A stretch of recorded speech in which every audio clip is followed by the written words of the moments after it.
نحمده ونصلي ونسلم على سيدنا ومولانا محمد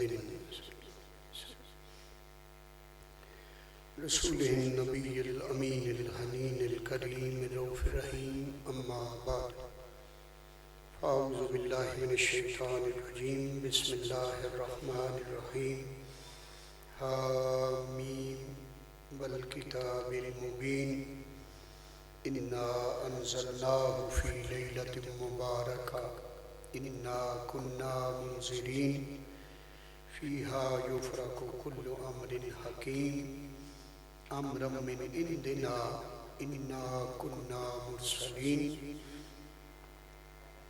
قال الله تبارك وتعالى في مقام آخر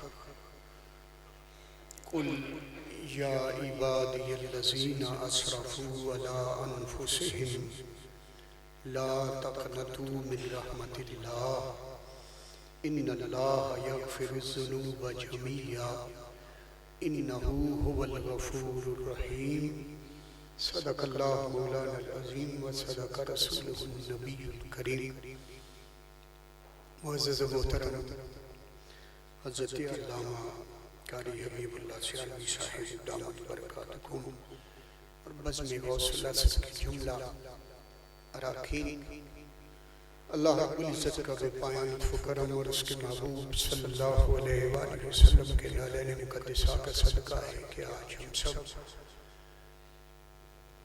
اللہ رب العزت کے حضور اس کی بخشش کے طلبگار بن کر شب برات یہ جو گناہوں سے چھٹکارے کی رات ہے، اس رات ہم سراپا التجا بن کر اپنے مالک کے حضور بیٹھے ہیں۔ دعا گو ہوں کہ اللہ تعالیٰ ہم سب کی یہ حاضری اپنی بارگاہ میں قبول و منظور فرمائے۔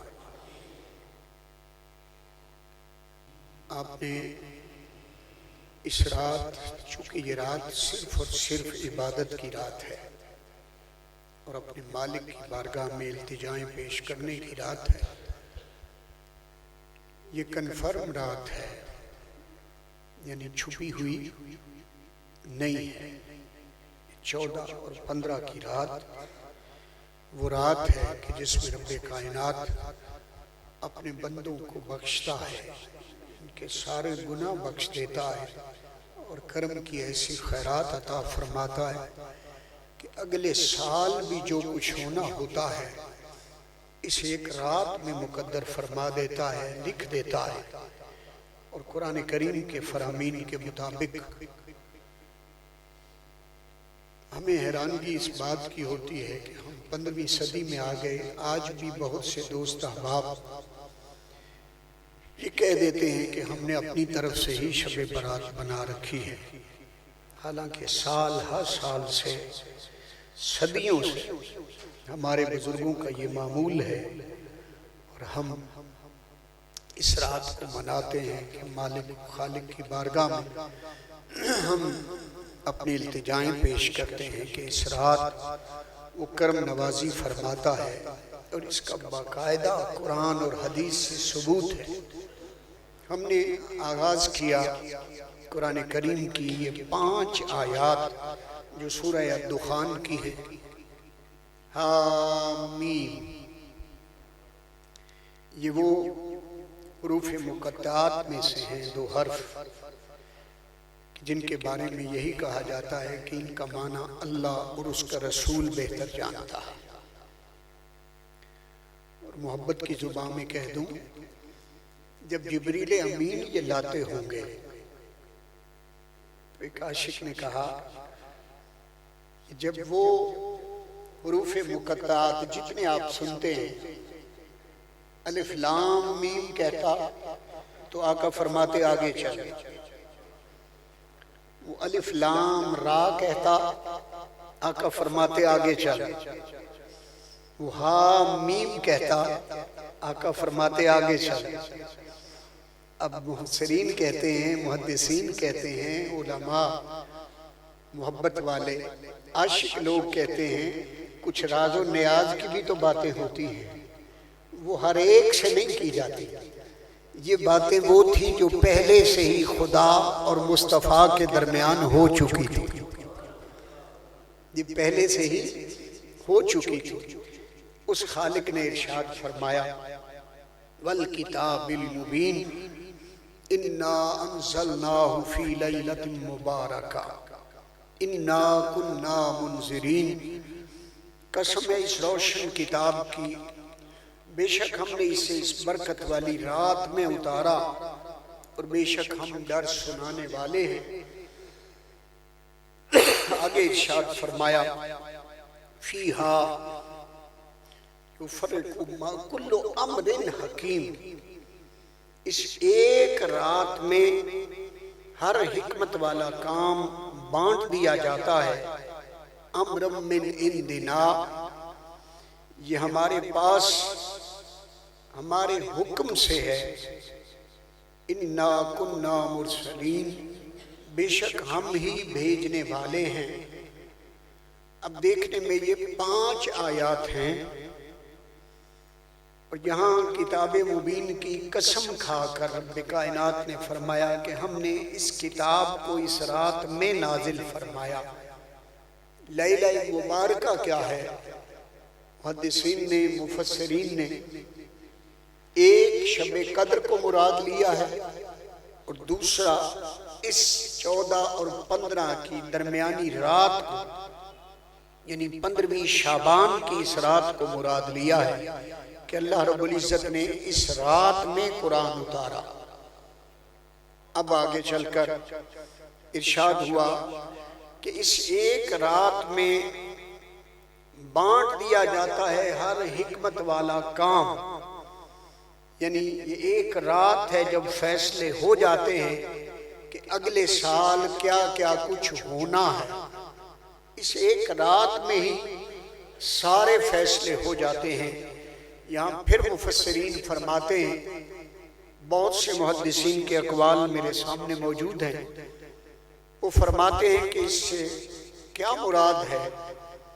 کوئی شب قدر لیتا ہے، کوئی شب برات لیتا ہے۔ اس ایک رات میں ہر حکمت والے کام کا فیصلہ کر دیا جاتا ہے۔ اب دونوں میں تطبیق کرتے ہوئے مفسرین فرماتے ہیں کہ فیصلہ 14-15 کی درمیانی رات شعبان میں کر دیا جاتا ہے، اور اس کا نفاذ شب قدر کو کر دیا جاتا ہے۔ یعنی باقی جتنے ایام گزرتے ہیں مالک نے فیصلے کیے ہوتے ہیں، اور جو فیصلے وہ فرماتا ہے، یعنی جس کو رزق دینا ہے رزق کے فیصلے ہو جاتے ہیں، جس کو شفا یابی دینی ہے، جس پہ کرم کرنا ہے، جس کی بخشش کرنی ہے، حتیٰ کہ جس کا نام دنیا سے جانے والوں کی فہرست میں ہوتا ہے، جس کا نام دنیا میں آنے والوں کی فہرست میں ہوتا ہے، وہ سب اسی ایک رات میں فیصلے کر دیے جاتے ہیں۔ اور پھر اس رات سے لے کے شب قدر تک باقی سارے کے سارے کام جو مالک فیصلے کر لیتا ہے، اس کا نفاذ یعنی شب قدر کو جس کے وہ کام ہوتے ہیں اس کے سپرد کر دیے جاتے ہیں۔ اس رات فیصلے ہو رہے ہیں کہ اگلے سال اس ایک رات کو کس نے دیکھنا ہے، کس نے نہیں دیکھنا، کل کی صبح کس نے دیکھنی ہے، جس نے نہیں دیکھنی۔ اس ایک رات میں سارے فیصلے ہو جاتے ہیں۔ اور پھر جیسے ذہن میں آ جاتا ہے کہ اس رات کو یہ شرف کیوں بخشا، یہ دوستو اس مالک کی مرضی ہے، خالق کی مرضی ہے، بندے کا اس میں کوئی دخل نہیں ہے۔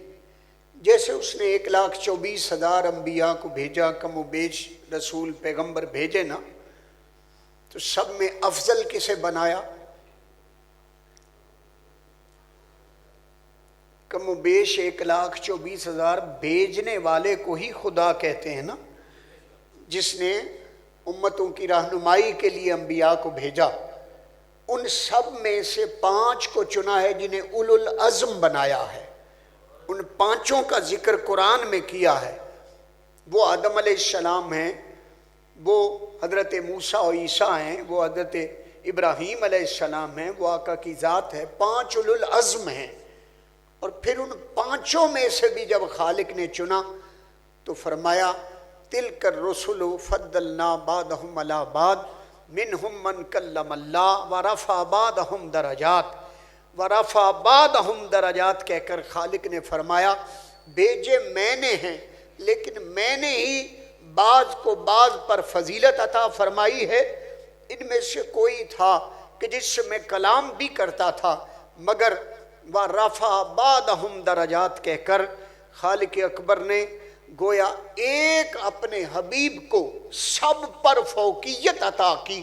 فرمایا جتنے درجات میں نے بانٹ کر آدم سے عیسیٰ علیہ السلام تک سب کو عطا فرمائے تھے، وہ سارے اکٹھے کرو اور وہ مصطفیٰ کو میں نے اکیلے کو عطا کر دیے ہیں۔ راتیں بھی بہت ہیں، مگر 365 ایام میں ان ساری راتوں میں اللہ نے جو کرم نوازی فرمائی ہے حدیث پاک کی روح سے، آقا فرماتے ہیں کہ شب برات بھی بڑی مقدر والی ہے، شب قدر بھی بڑی مقدر والی ہے۔ فرمایا رجب کی پہلی رات بھی بڑی مقدر والی ہے۔ پھر فرمایا دونوں عیدوں کی رات جسے ہم وہ چاند رات کہتے ہیں کہ صبح عید ہونی ہے، وہ چھوٹی عید ہو یا بڑی، فرمایا وہ دونوں راتیں بھی رب نے بڑی عظمت والی بنائی ہیں۔ یہاں تک کہ ہفتے میں جمعرات اور جمعہ کی درمیانی شب، حدیث پاک میں اس کا اشارہ بھی ملتا ہے کہ خالق نے اس کو بھی بڑا رتبہ عطا فرمایا ہے۔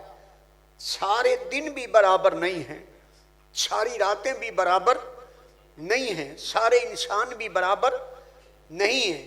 یہ اس کا کرم ہے، جس پہ چاہے کر دے۔ اس نے راتوں میں سے اس ایک رات کو چنا۔ کبھی شب معراج آتی ہے، کبھی شب عید آتی ہے، کبھی شب برات آتی ہے۔ بہت ساری راتیں ہیں دوستو، ہر ایک کی اپنی عظمت ہے، مگر ذہن میں آتا ہے کہ یہ ساری راتیں خالق نے کیوں بنائی،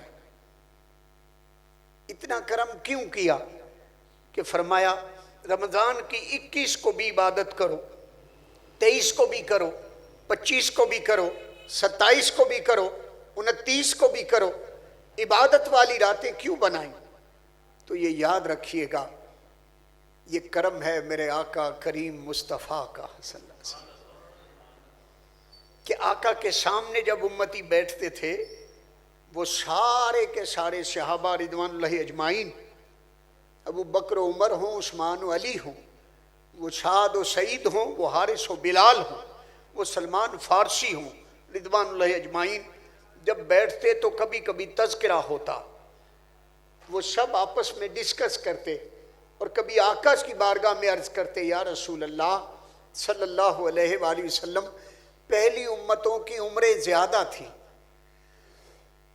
آپ جانتے ہیں نا، 500 سال عمر، 700 سال عمر، امتیں پہلی جتنی تھیں ان کی عمریں زیادہ ہوتی تھیں۔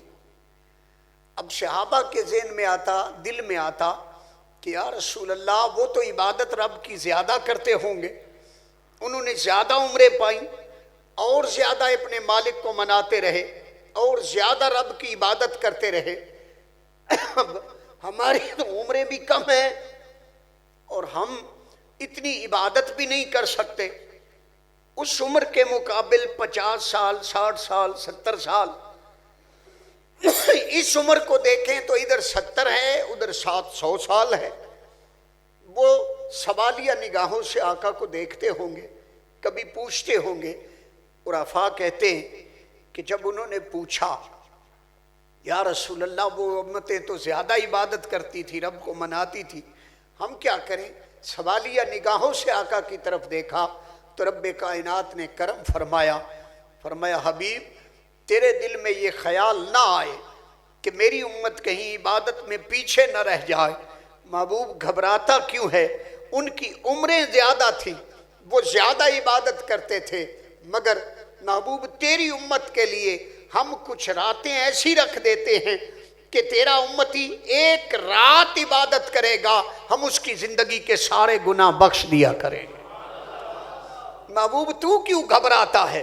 ہم کوئی رجب کی رات تجھے ایسی عطا کر دیں گے، دونوں عیدین کی راتیں تجھے عطا کر دیں گے، شب معراج تجھے عطا کر دیں گے، شب قدر تجھے عطا کر دیں گے، شب برات تجھے عطا کریں گے۔ حبیب تیرا امتی ایک رات جاگے گا، ہم اوپر آسمان دنیا پہ آ کے اعلان کریں گے جاگنا تیرا کام تھا، بخشنا ہمارا کام۔ وہ عبادات جتنی بھی زیادہ کرتے ہوں گے محبوب، ہم وہ کوانٹٹی کی طرف نہیں جاتے، ہم کوالٹی کی طرف آ جاتے ہیں۔ محبوب ان امتوں کا کئی سالوں کا جاگنا ہمیں منانے کے لیے تھا، تیری امت کا ایک رات جاگنا ہمیں منانے کے لیے کافی ہو جائے۔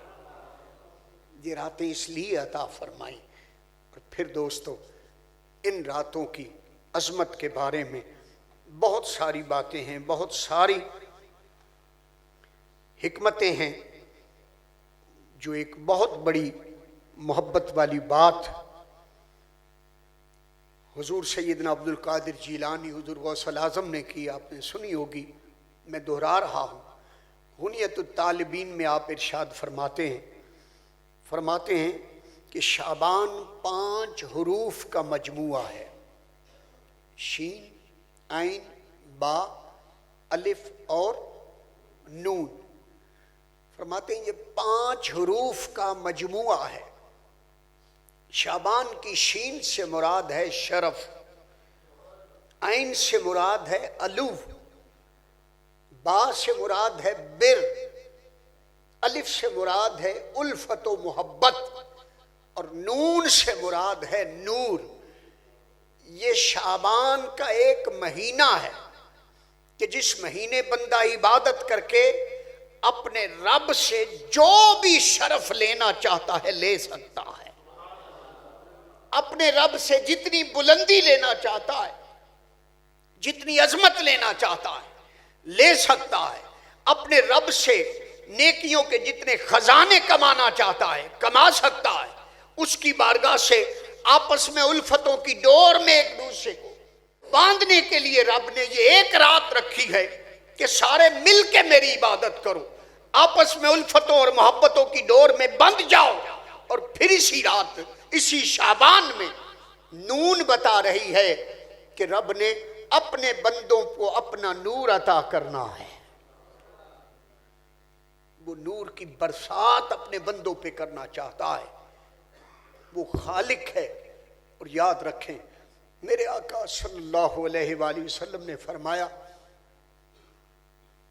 رجب اللہ کا مہینہ ہے، شعبان میرا مہینہ ہے، اور رمضان میری امت کا مہینہ ہے۔ یہ 3 مہینے، اور تھوڑا سا صرف ان پہ غور کر لیں، رجب، شعبان، رمضان۔ فرمایا اللہ کا مہینہ رجب ہے، میرا مہینہ شعبان ہے، اور میری امت کا مہینہ رمضان ہے۔ سمجھ کیا آئی؟ آقا نے اپنا مہینہ درمیان میں رکھا، فرمایا پہلا خدا کا ہے، تیسرا مخلوق خدا کا ہے، اور یہ یاد رکھو درمیان میں میرا اس لیے ہے کہ میں اس خالق سے لیتا رہوں گا، امت کو تقسیم کرتا رہوں گا۔ درمیان میں اپنا مہینہ رکھا، فرمایا ادھر سے لوں گا ادھر دوں گا۔ اللہ کا حبیب ہے کہ جس کا صدقہ رجب بھی نصیب ہوا ہے، شعبان بھی نصیب ہوا ہے، رمضان بھی نصیب ہوگا۔ اللہ کے محبوب کا صدقہ ہے کہ رب کائنات نے اپنے حبیب کا صدقہ یہ ساری راتیں عطا فرمائیں، سارے دن عطا فرمائے، ایک ایک ساتھ اس کے کرم سے چل رہی ہے، اور صدقہ حبیب کا ہے، صدقہ حبیب کا ہے۔ کیسے؟ شعبان 1 ہے، حضور غوث الاعظم رضی اللہ تعالیٰ عنہ نے اس کی برکتوں کے احوال جب بیان کیے تو آپ بیان فرماتے ہیں اللہ رب العزت نے سال کے 4 مہینوں کو برگزیدہ فرمایا اور ان میں سے شعبان کو چنا۔ 4 برگزیدہ کون سے؟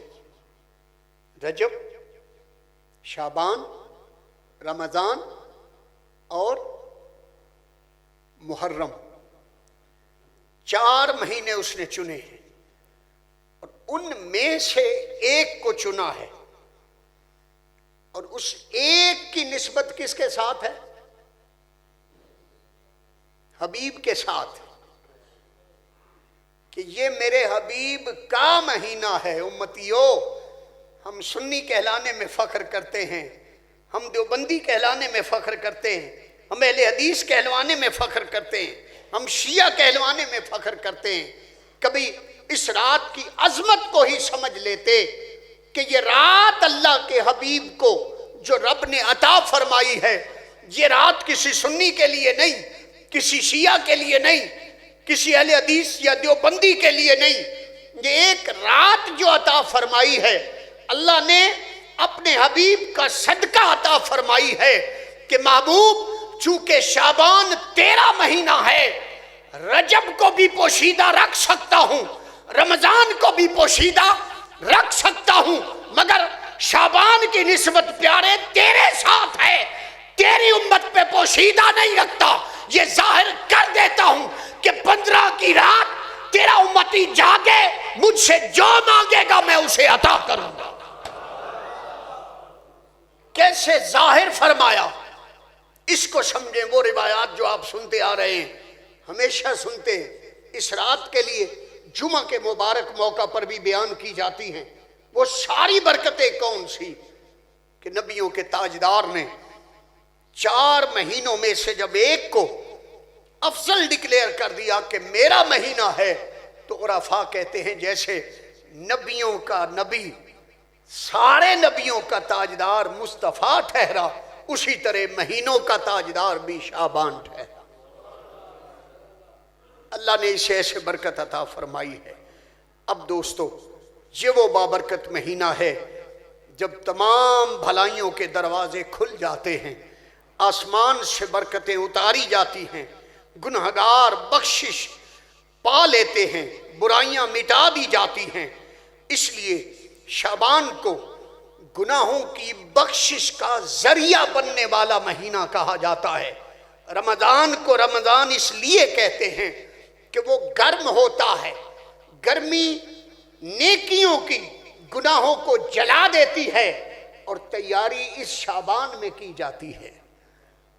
اللہ کی طرف دھیان والا یہ مہینہ ہے۔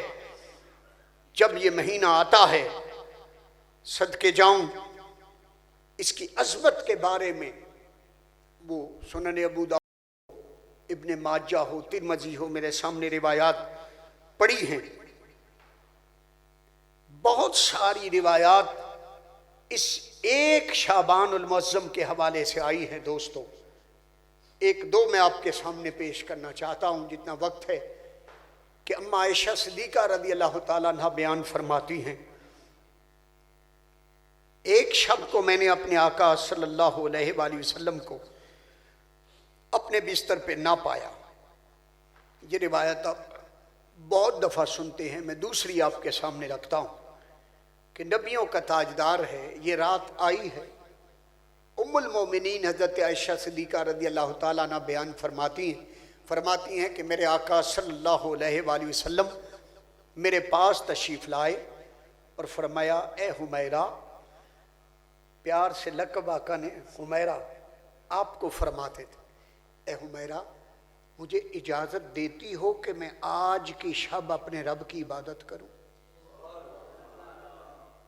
یہ روایات میں لفظ آتے ہیں، یوں الفاظ آتے ہیں، آقا فرما رہے ہیں، کیوں کہ اس رات باری اما عائشہ صدیقہ رضی اللہ تعالیٰ عنہ کی تھی۔ کیسا عادل ہے، کیسا منصف ہے نبیوں کا تاجدار۔ اور پھر دیکھیں زوجہ کی اہمیت کیسے بیان فرماتے. ہم لوگ کیا سلوک کرتے ہیں. اور نبیوں کا تاجدار عبادت رب کی کرنی ہے اور پوچھتا کس سے ہے؟ کیا آج کی شب مجھے اجازت دیتی ہو کہ میں اپنے رب کی عبادت کروں؟ فرماتی ہاں یا رسول اللہ کیوں نہیں، مگر آقا مجھے بتائیں تو صحیح اس شب کی اجازت کیوں فرما رہے ہیں، یہ کیسی رات ہے؟ میرے آقا فرماتے ہیں، پوچھا جب اماں عائشہ صدیقہ رضی اللہ تعالیٰ عنہ نے، یا رسول اللہ اس رات میں کیا ہوتا ہے؟ فرماتے ہیں اولاد آدم میں سے اس سال میں جو بھی بچہ پیدا ہونا ہوتا ہے اس کا نام لکھ دیا جاتا ہے. اس رات کو بندوں کے اعمال اٹھا لیے جاتے ہیں، اس شب بندوں کے رزق بڑھائے جاتے ہیں اور ہر کام کا فیصلہ کر دیا جاتا ہے. اس شب حضرت معاذ بن جبل رضی اللہ تعالیٰ عنہ روایت کرتے ہیں، آقا فرماتے ہیں شعبان کی 15ویں شب کو اللہ رب العزت متوجہ ہوتے ہیں اور تمام مخلوقات کی مغفرت فرما دیتے ہیں سوائے مشرک اور کینہ پرور کے. چند نام اور بھی دیگر احادیث میں آتے ہیں. فرمایا اللہ تعالیٰ اس رات شرابی اس کی طرف نگاہ التفات نہیں فرماتے، کینہ پرور ہو اس کی طرف نگاہ التفات نہیں فرماتے. فرمایا جو قطع تعلقی کرنے والا ہے، ایک دوسرے کو چھوڑ دینے والا، جو کہتا ہے میرا تیرا آج سے کوئی تعلق نہیں، فرمایا وہ بھی اس کی نگاہ التفات سے محروم رہتا ہے. اور پھر میرے آقا صلی اللہ علیہ وآلہ وسلم نے فرمایا کینہ پرور بھی محروم رہتا ہے، زانی بھی محروم رہتا ہے اور شرابی بھی اس کی نظر کرم سے محروم رہتا ہے جو عادی ہوتا ہے، مشرک اس کی نظر کرم سے محروم رہتا ہے. اسی طرح میرے آقا صلی اللہ علیہ وآلہ وسلم نے اس ایک شب کے بارے میں اماں عائشہ صدیقہ رضی اللہ تعالیٰ عنہ بیان فرماتی ہیں کہ اللہ رب العزت کے محبوب نے جب یہ پوچھا مجھے اجازت دیتی ہو، میں نے عرض کی ضرور یا رسول اللہ، آپ عبادت فرمائیں. فرماتی ہیں کہ آقا صلی اللہ علیہ وآلہ وسلم نے نماز پڑھی اور قیام میں تخفیف فرمائی، سورہ فاتحہ اور ایک چھوٹی سورت پڑھی، پھر آدھی رات تک آقا سجدے میں پڑے رہے. پھر بیان فرماتی ہیں کھڑے ہو کے آقا نے دوسری رکعت پڑھی اور پہلی رکعت کی طرح اس میں قرات فرمائی، یعنی چھوٹی سورت. پھر فرماتی ہیں سجدے میں چلے گئے اور یہ سجدہ فجر تک جاری رہا. آپ بیان فرماتی ہیں میں دیکھتی رہی یہاں تک کہ مجھے اندیشہ ہو گیا کہ رب کائنات نے میرے محبوب کی روح انور کو قبض تو نہیں فرما لیا. مجھے اندیشہ ہوا. فرماتی ہیں جب میرا انتظار طویل ہوا تو میں آقا کے قریب پہنچی، میں نے آپ کے تلووں کو چھوا، آقا نے حرکت فرمائی. میں نے خود سنا کہ آقا یہ الفاظ دہرا رہے تھے، الہی میں تیرے عذاب سے تیری عفو اور بخشش کی پناہ مانگتا ہوں. میرے آقا فرما رہے تھے تیرے قہر سے تیری رضا کی پناہ مانگتا ہوں. آقا فرما رہے تھے تجھ ہی سے پناہ مانگتا ہوں، تیری ذات بزرگی والی ہے، میں تیری شایان شان تیری ثنا بیان نہیں کر سکتا، تو ہی ہے جو اپنی ثنا بیان کر سکتا ہے اور کوئی نہیں. فرماتی ہیں پھر صبح کو میں نے عرض کی کہ آقا آپ سجدے میں یہ الفاظ دہرا رہے تھے، آپ یہ فرما رہے تھے، اس سے پہلے میں نے آپ کو کبھی ایسے کلمات فرماتے ہوئے نہیں سنا. تاجدار آقا نے فرمایا تم نے یاد کر لیے ہیں؟ عرض کرتی ہیں ہاں یا رسول اللہ صلی اللہ علیہ وآلہ وسلم. آقا نے فرمایا تو انہیں خود بھی یاد کر لے اور دوسروں کو بھی سکھا دے کہ یہ الفاظ بھی مجھے جبریل امین نے آ کر بتائے تھے کہ اس رات یہ الفاظ دہرائیں. اس کا مطلب کیا ہے کہ لجپال آقا ہماری طرف دیکھ رہے تھے کہ میری امت بخشش کی کوئی رات مانگے گی، بخشش کی کوئی گھڑی مانگے گی، جب اس کا کرم چھم چھم برس رہا ہوگا۔ فرمایا خود بھی یاد کر اور دوسروں کو بھی سکھا دے۔ اب یہ کلمات اسے ایک رات کے لیے ہیں۔ آئیں میں آپ کو اس کے دوسرے رخ کی طرف لے کے چلتا ہوں، وقت کم ہے مگر میں کوشش کر رہا ہوں کہ بات کو سمیٹوں۔ بہت ساری روایات ہیں، بہت ساری اس کے بارے میں میرے پاس باتیں ہیں جو آپ سے کرنا چاہتا ہوں، لیکن شارٹ کر رہا ہوں کہ دوستو میں نہیں چاہتا کہ میرے جیسا گناہگار آپ کے سامنے حائل ہو۔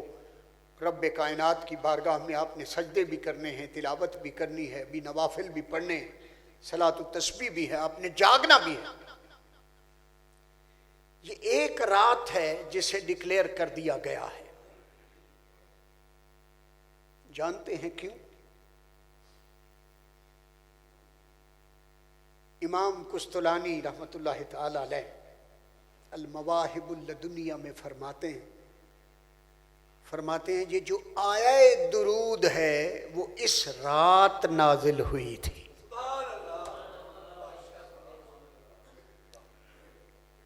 ان اللہ و ملائکتہ یصلون علی النبی یا ایھا الذین آمنوا صلوا علیہ وسلموا تسلیما۔ جب انہوں نے یہ فرمایا، میرے پاس حوالہ جات موجود ہیں، اللہ کی عزت کی قسم دل مچل گیا کہ صدقے جاؤں، مولا شب قدر کو مخفی رکھا ہے کہ تیرے بندے تیری بارگاہ میں عبادت کریں، اس کو ظاہر فرما دیا ہے، اس کو مخفی اس لیے رکھا۔ عرفاء کہتے ہیں کہ کہیں بندے تکیہ کر کے نہ بیٹھ جاتے کہ آج ہم بخشے گئے۔ رب چاہتا یہ تھا کہ رمضان کی ساعتیں ہیں، میرے بندے 21 کو بھی جاگتے رہیں، 23 کو بھی جاگتے رہیں، 25 کو بھی جاگتے رہیں، 27 کو بھی جاگتے رہیں، 29 کو بھی جاگتے رہیں، میری بارگاہ سے توبہ کریں، شب عید بھی جاگتے رہیں، میں انہیں توبہ کے خزانے دوں گا۔ مگر اس رات کو ظاہر کیوں فرمایا؟ سمجھ آئی، جس رات آئے درود اترے، رب اس رات کو یہ شرف عطا کر دیتا ہے کہ تاجدار نبیوں کا فرماتا ہے اس ایک رات میرا رب بنو کلب کی بکریوں کے بالوں کے برابر اپنی مخلوق کی بخشش فرماتا ہے۔ مجھے دنیا کا کوئی سائنسدان ایک بکری کے بال گن کے دکھائے۔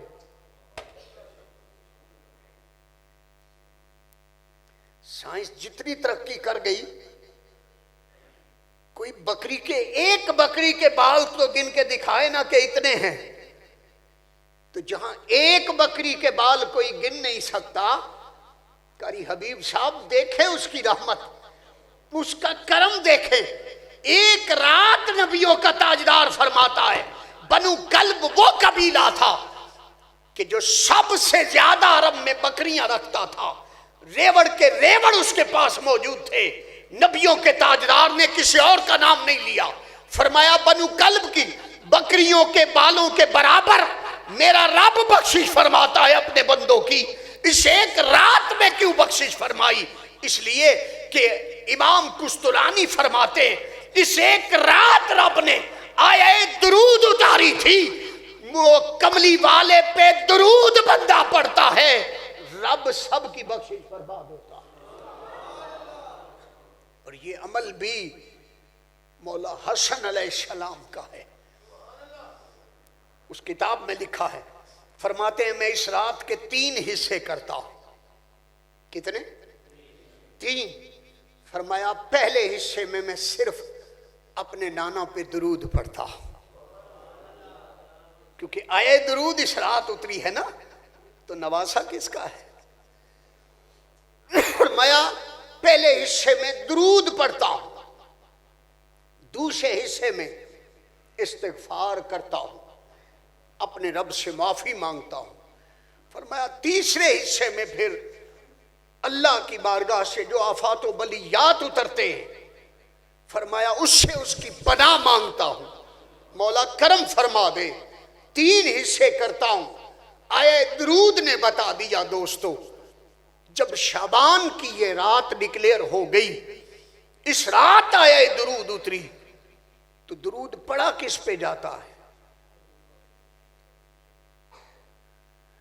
یاد رکھیں صرف آقا پہ نہیں، کیونکہ اس آقا نے فرمایا تھا نا، مجھ پہ نامکمل درود نہ پڑھا کرو۔ اب اگلی سمجھ کی طرف لانا چاہتا ہوں، کیوں فرمایا تھا مجھ پہ نامکمل درود نہ پڑھا کرو؟ پوچھا آقا مکمل کون سا اور نامکمل کون سا؟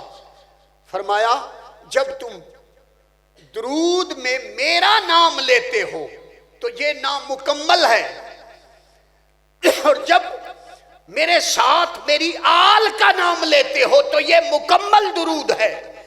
یوں پڑھا کرو، اللہم صلی علی محمد والا آل محمد۔ آل کو آقا نے ساتھ شامل کیا، جب آل کو شامل کیا تو اور نکھر کے یہ شعبان سمجھ میں آ گیا کہ یکم شعبان تھی، آقا کی نواسی زینب کبریٰ تشریف لائی تھی۔ 3 شعبان تھی، میرے آقا کا نواسا مولا حسین تشریف لایا تھا۔ 4 شعبان تھی، عباس علمدار تشریف لائے تھے۔ 5 شعبان تھی، امام زین العابدین تشریف لائے تھے۔ 7 شعبان تھی، شہزادہ قاسم تشریف لائے تھے۔ 11 شعبان تھی، شبیہ مصطفیٰ علی اکبر تشریف لائے تھے۔ یہ سب کے آنے کا مہینہ ہے، سب کے، اور یہ ایک مہینہ ہے جہاں آل محمد علیہ السلام میں سے کوئی غم نہیں ملا کسی کو۔ اس ایک مہینے میں صرف جشن ہے۔ کیا ہے؟ جشن ہے۔ اور ہماری بدقسمتی کہ ہم اپنی آنے والی نسلوں کو بھی یہ باتیں نہیں بتاتے۔ بڑی سادگی کے ساتھ ہم رات جاگنا چاہتے ہیں کہ جاگ کے اس کو منا لیں، بلا تشبیہ و بلا مثال۔ چچا تایا میں کبھی جھگڑا ہو جائے تو بچوں کو جب سکول جاتے ہیں تو اپنے سگے بھتیجے کو ٹافیاں ساتھ کیوں دیتے ہو؟ بیٹے کو جو دے رہے ہو، گلی ایک ہو، محلہ ایک ہو، گھر بھی ایک ہوتا ہے، آپس میں اوپر لڑائی ہے، تو بچوں کو جو اپنے بیٹے کو دیتے ہو وہی اپنے بھتیجے کو دے رہے ہو، وہی اپنے بھانجے کو دے رہے ہو۔ کیوں دیتے ہو؟ کبھی سوچا؟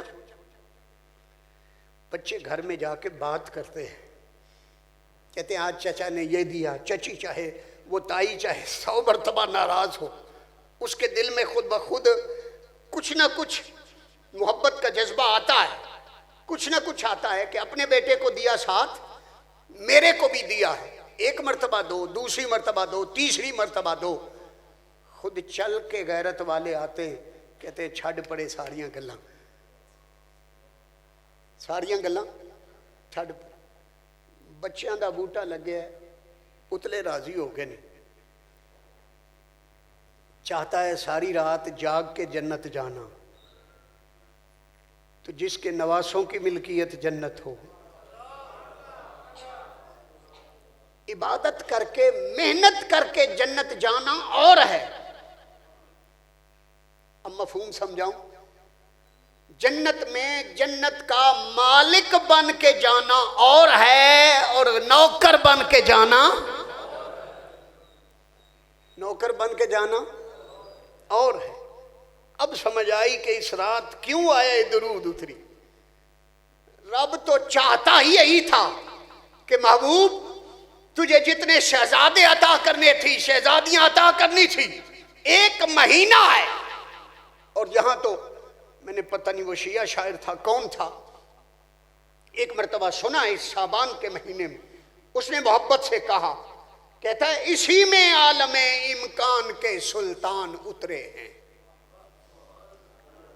اسی میں عالم امکان کے سلطان اترے ہیں۔ ابو طالب کے آنگن میں کئی ذیشان اترے ہیں، میں شعبان المعظم کا تعارف اور کیا لکھوں، مہینہ ایک ہے لیکن کئی قرآن اترے ہیں۔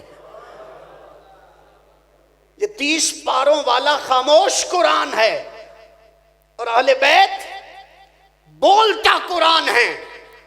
اس قرآن کی تفسیر کوئی اپنی مرضی سے کرے، اس کا ترجمہ کوئی اپنی مرضی سے کرے، قرآن خاموش ہے۔ پڑھنے والا تفہیم القرآن بھی پڑھ سکتا ہے، کنز الایمان بھی پڑھ سکتا ہے، پڑھنے والے کے لیے عرفان القرآن بھی موجود ہے، پڑھنے والے کے لیے تبیان القرآن بھی موجود ہے۔ قرآن خاموش ہے، اس کا ترجمہ کوئی کر رہا ہے، تفسیر کوئی کر رہا ہے، ہر ایک اپنے مطابق کرتا ہے۔ قرآن خاموش ہے، مگر اسی قرآن میں کوئی رب کے دین کی قدروں کو پامال کرنا چاہے، قرآنی احکامات کو بدلنا چاہتا ہے، حرام کو حلال اور حلال کو حرام کرنا چاہتا ہے، تو بولتا قرآن نو کے نیزہ پہ کہتا ہے ہم حسین ہیں۔ دنیا دیکھ رہی تھی، قرآن کہہ تو رہا ہے وَلَا تَقُولُوا لِمَن يُقْتَلُ فِي سَبِيلِ اللَّهِ أَمْوَاتٌ، قرآن کہہ رہا ہے بَلَا تَحْسَبَنَّ الَّذِينَ قُتِلُوا فِي سَبِيلِ اللَّهِ أَمْوَاتًا، قرآن کہہ رہا تھا خبردار شہید کو مردہ نہ کہو۔ ساری دنیا پڑھتی تھی، رب نے دلیل دے کے کہا ایک حسین نو کے نیزہ پہ تلاوت کرے گا، تمہیں بتائے گا شہید یوں زندہ ہوتا ہے۔ دوستو، یہ آل پاک کی برکتوں والا مہینہ ہے، یہ عظمتوں والا مہینہ ہے، سعادتوں والا مہینہ ہے۔ ہمیں صرف عبادت کا یہ اینگل دیا جاتا ہے، ہمیں صرف اللہ کی بارگاہ میں اس میں کوئی شک نہیں کہ آنے کے لیے رجوع کرنے کے لیے کہا جاتا ہے، لیکن یاد رکھیے رجوع بھی ایسا ویسا نہ ہو جیسے عام روٹین میں ہم کرتے ہیں، 5 نمازیں پڑھ لی بات ختم۔ ایک پیر صاحب تھے، فرماتے ہیں بیٹے توجہ کے ساتھ نماز پڑھا کرو، اس کی بارگاہ میں متوجہ ہو کر رہا کرو۔ مریدوں کو سمجھانے کے لیے ایک مرتبہ فرماتے ہیں بازار سے جب گزرو تو نظریں نیچی رکھا کرو، نظریں نیچی رکھا کرو۔ مرید نے عرض کی حضور بازار ہے، اتنے بڑے بازار میں کیسے ممکن ہے؟ نظر تو اٹھ جاتی ہے۔ ہم بھی جیسے ایک دوسرے کو تسلی دے دیتے ہیں نا، بندہ گناہگار ہے، خطا کار ہے، ہم بھی کہہ دیتے ہیں نا کہ نظر تو اٹھ جاتی ہے۔ مرید تھا، کہنے لگا حضور کیسے ممکن ہے کہ نظریں صرف نیچی کر کے چلا جائے؟ نظر تو اٹھ جاتی ہے۔ فرماتے اچھا پھر سمجھاؤں گا۔ چند دن گزرے،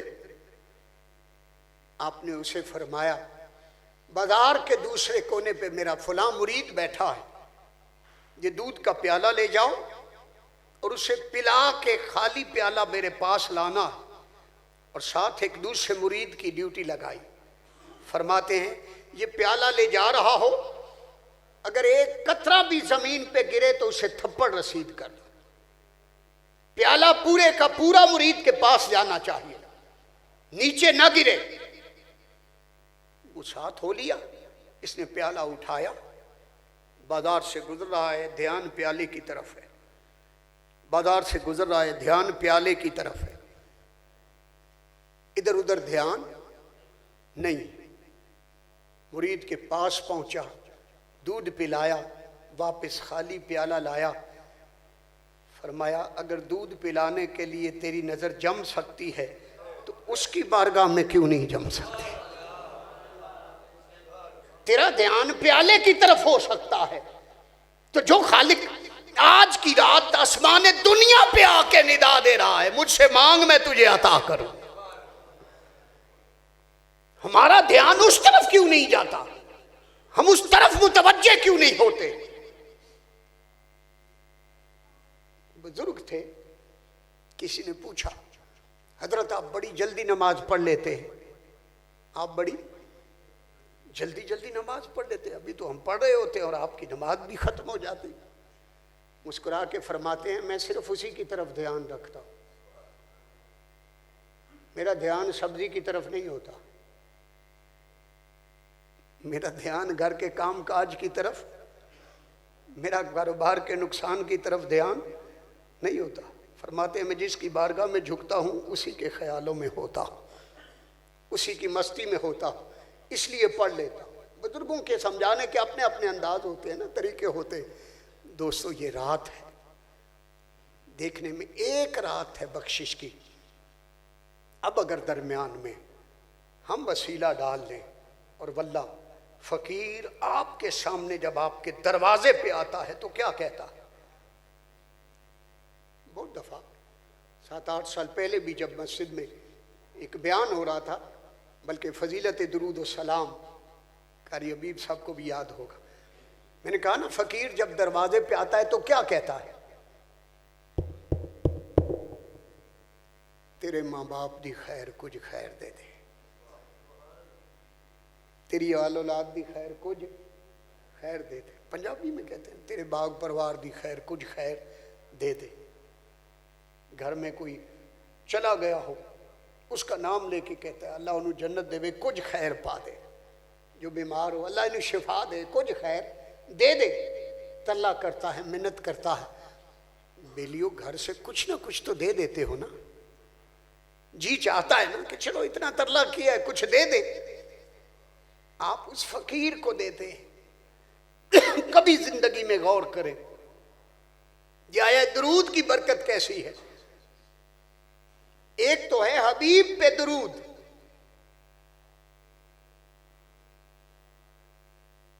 وہ ایک عجیب فیض ہے آقا تیری محبت کا.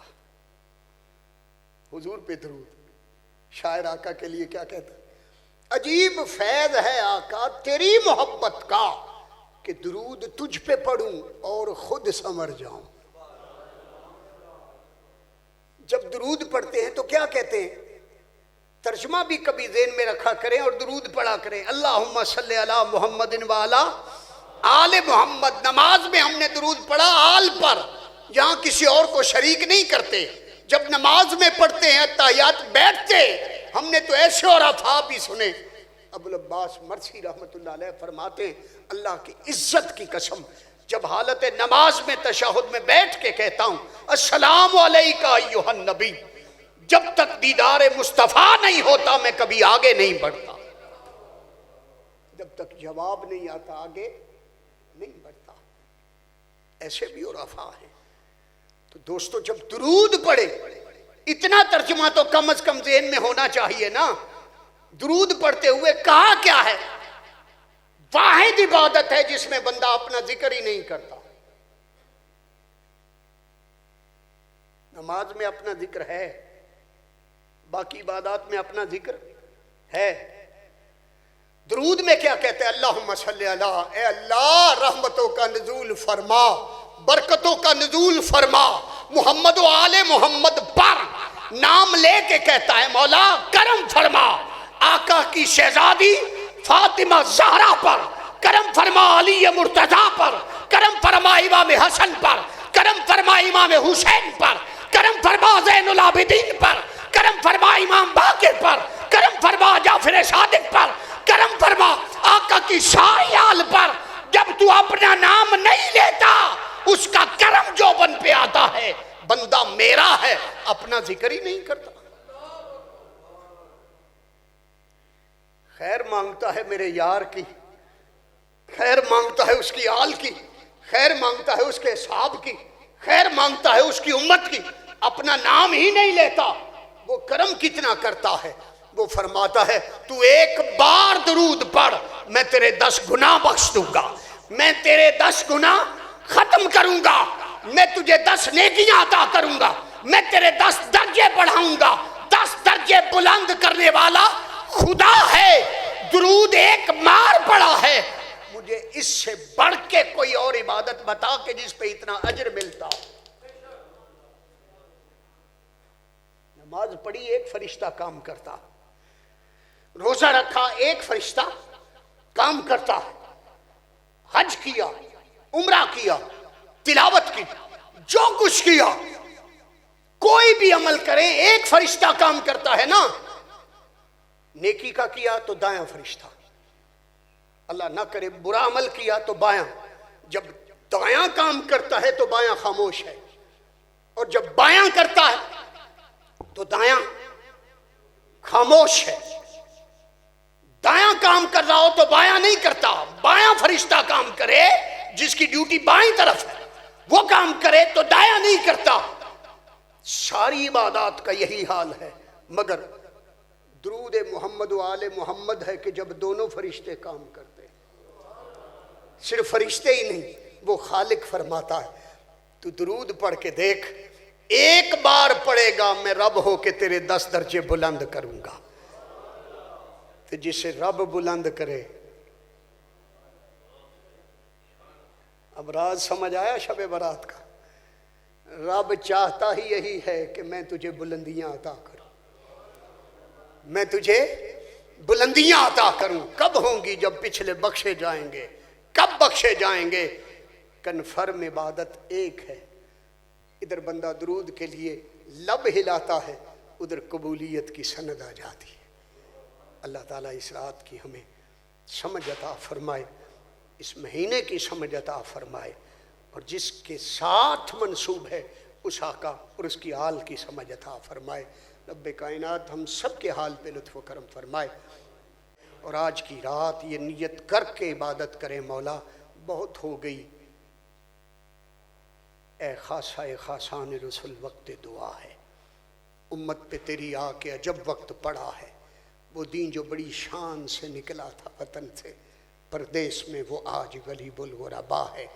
آج نظام مصطفیٰ کی دعا بھی کریں، آج مصطفی انقلاب کی دعا بھی کریں. جب شامل کر لیں گے ہو سکتا ہے مالک اگلے سال ہی کرم کر دے، اگلے مہینے کرم کر دے، اگلے دنوں میں کرم کر دے، کیونکہ فیصلے تو آج کی رات ہونے. خلوص سے ہم مانگیں گے، وہ تو پہلے ہی عطا کرنے والا ہے. مالک ہم سب کی حاضری اپنی بارگاہ میں قبول فرمائے، ہمیں ہمیشہ علم سے بڑھ کے عمل کرنے کی بھی توفیق عطا فرمائے. بات پھر وہی کر رہا ہوں، ہمیشہ باوضو رہنے کی کوشش کریں، ہمیشہ باوضو رہا کریں. جب باوضو رہیں گے تو ہتھ کار والتے دل وما علینا الا البلاغ.